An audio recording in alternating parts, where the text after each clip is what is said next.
American properly to Rathcroghan, or to give it its original name in Irish, which is Cruachan or Cruachan I. So I say Rathcroghan, I say Cruachan. I'm talking about the same place, which is where we are here. And this area of Rathcroghan is what's described generally as the prehistoric royal site, or royal capital of Connacht, the western province we're in here. And we've six of these royal sites in Ireland, as someone mentioned to me there earlier, and they have a number of similar features and functions. So in times long ago, if we ever had a town or a road or a village or city, we're different to Britain and mainland Europe, and we really don't have anything urban prior to the 9th century and the arrival of the Vikings. So we know Dublin, Cork, Limerick, Waterford. These are original Viking settlements that, along with some of the larger monastic sites like Clonmacnoise and Armagh, evolved into the first towns in Ireland. So for the vast majority of our history, we don't have anything like that.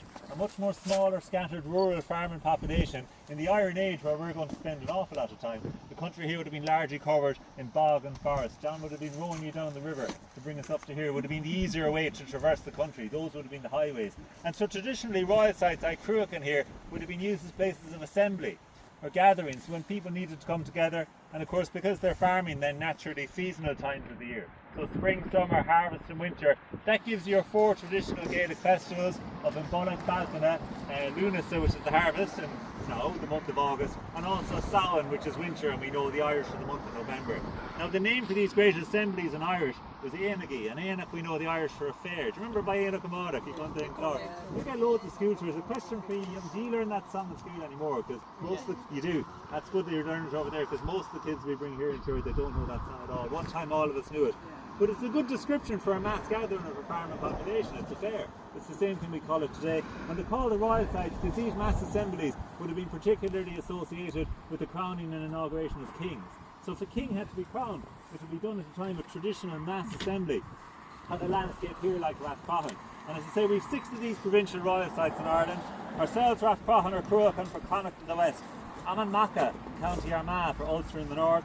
Dunollinia in County Kildare, one of your colleagues has mentioned it, for Leinster in the east. Cashel and Tip for Munster in the south. And then probably the one people are most familiar with, even though in the Tara, absolutely. Capital of the province we know referred to as Midda. Midda is the Irish word for middle, a no longer existing smaller middle province around which the other 4 are said to revolve.